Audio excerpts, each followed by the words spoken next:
Good morning. Are you Camden Jackson?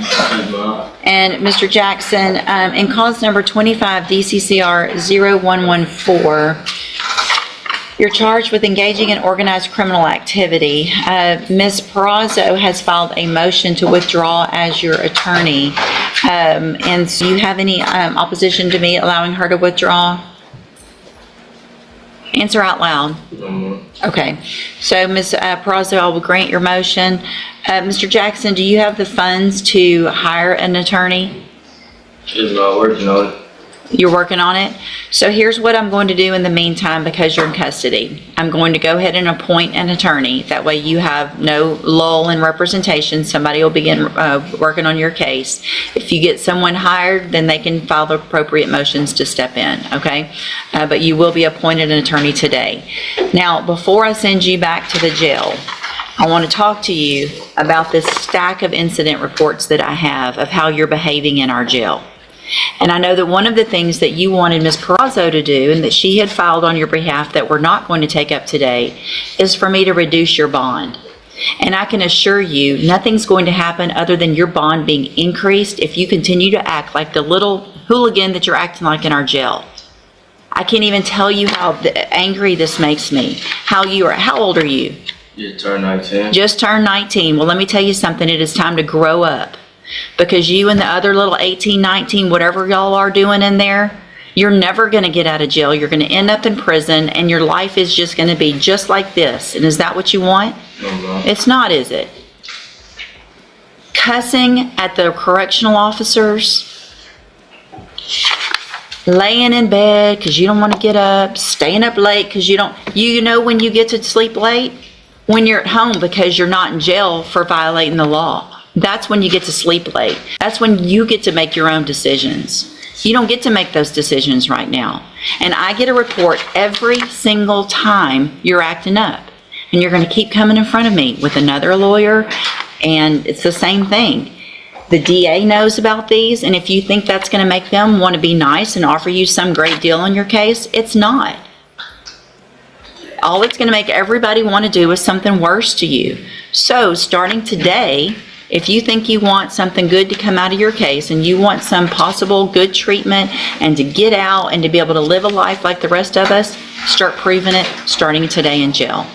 Otherwise, it's not going to happen. Do you understand? All right, go back with the bailiff. Thank you, Your Honor. Thank you. Mr. Kimler, you have Corey Carter. I thought this was set for a plea. Well, it was, so they would. I'll give you a quick explanation, Your Honor. It was gonna. Judge, we discussed what I thought was going to be a solid agreement, and then after reviewing jail disciplinary, I just didn't think the court would approve it. So my offer was being refused.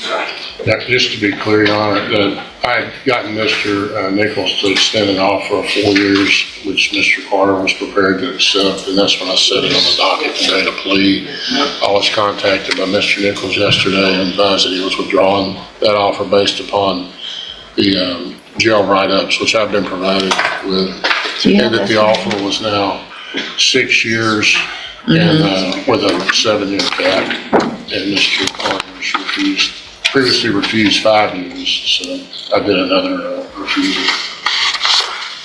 So, Mr. Carter, how old are you? 17. 17 years old. And do you realize now what you acting up in jail has already cost you? Do you really? Tell me what it's cost you. Well, some of your life. But you had already talked about a deal in your case that sounds like you were going to accept. Is that right? And because you can't behave and follow the rules in jail, and I get those reports, and the district attorney's office gets those reports, and your attorney gets those reports, they decided you don't deserve that, and I don't disagree with them. So here's what happens now. If your case goes to trial, and I'm going to go through some things in a few minutes about that, and you get found guilty in that trial, that jury can also hear all of those reports, every last one of them. Listen carefully to what the judge is really saying here. This isn't about being tough, it's about accountability. In felony court, excuses don't reduce sentences, actions do, and every poor decision is adding weight to a future that already looks heavy. Do you think this man right here ain't going to bring those in and show that jury why you don't deserve any mercy or whatever? He's going to do it. I would if I were him. So if you're going to be in front of a jury, or you're going to be in front of the judge, or someone who's deciding what happens to your life, you might ought to change what you're doing in that jail. I just had a talk with another young one. I don't know what's going on in that dorm with all of you young ones, but what y'all all need to do is look at each other and say, I don't want to go to prison for a long time. If you do, you go act up over there. And man up and say, I'm not going to behave like that. Because you're a man now. And you're in felony court. You don't feel like a man. Your brain's probably not functioning like a man. But you are in felony court like every other grown-up man.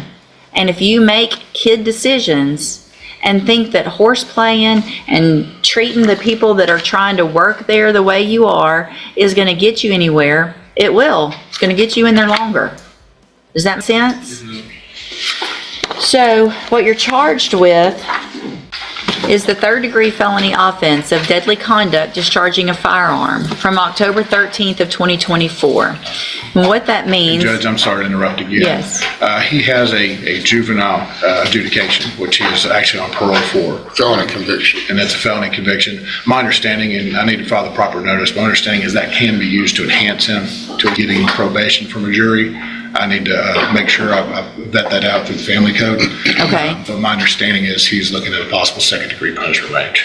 Do you agree with that? It's a hybrid situation with the prior juvenile felony conviction. I think that Mr. Nichols is correct that it precludes, or it does not preclude him from having to be eligible for probation from a jury. However, it will enhance the punishment range from a third degree to a second degree. So, Mr. Carter, what that means is that if you go to trial and a jury finds you guilty, and they find that that previous adjudication took place and was true, that you were adjudicated as a juvenile of a felony, that means that jury can sentence you anywhere in the range of punishment of a second-degree felony instead of a third, which is between 2 years and up to 20 years in prison. Do you understand?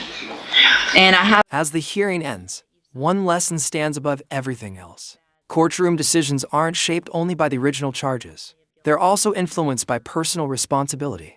Inside the justice system, actions continue to matter long after the arrest, and every choice can change the future. I have a plea bargain rejection that you've signed with Mr. Kimler that shows that the district attorney's made an offer, if you wanted to enter a plea of guilty, for a 6-year term in prison or for a 7-year cap to me. You have every right to reject that offer and have your case set for trial. We've talked about all that. Do you want to reject that offer and have a jury decide? Okay, then we'll get your case set on the trial docket as quickly as we can. Again, don't get over there and forget what I told you today. It's very